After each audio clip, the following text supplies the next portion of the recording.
L'atout, c'est la mise en œuvre d'un parcours global. Un lieu d'écoute, de réponse et de réconfort, je pense. Là-haut.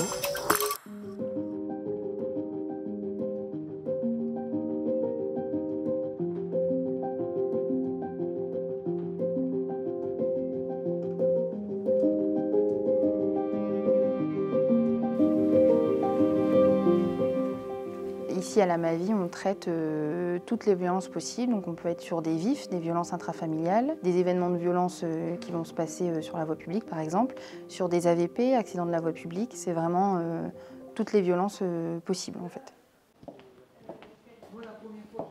La MAVI regroupe donc 3 services.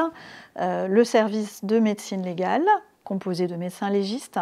Le deuxième service est le centre régional de psychotraumatisme, composé de pédopsychiatres et de psychologues qui savent prendre en charge les personnes qui ont été victimes de faits très graves. Et l'unité d'accueil pédiatrique de l'enfance en danger.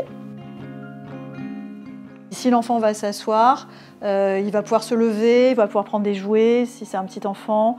L'enquêteur s'installe, prend quelques notes, mais comme il y a un dispositif de sonorisation et de vidéo, en fait, tout est retranscrit de l'autre côté. Donc on ne fait dire à l'enfant qu'une fois en fait, ce qui lui est arrivé. Voilà, on entre dans une salle de consultation de l'unité médico-judiciaire.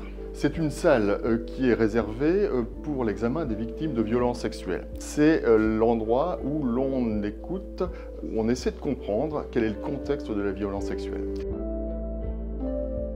On examine la victime et tous les prélèvements que nous faisons sont scellés par le médecin légiste et qui évidemment serviront de preuve. Et ici, on propose aux victimes de pouvoir prendre une douche. Le parcours d'une victime est toujours un parcours très complexe. On a voulu, avec la MAVI, simplifier ce parcours en proposant à la victime l'ensemble de cette prise en charge sur un même plateau.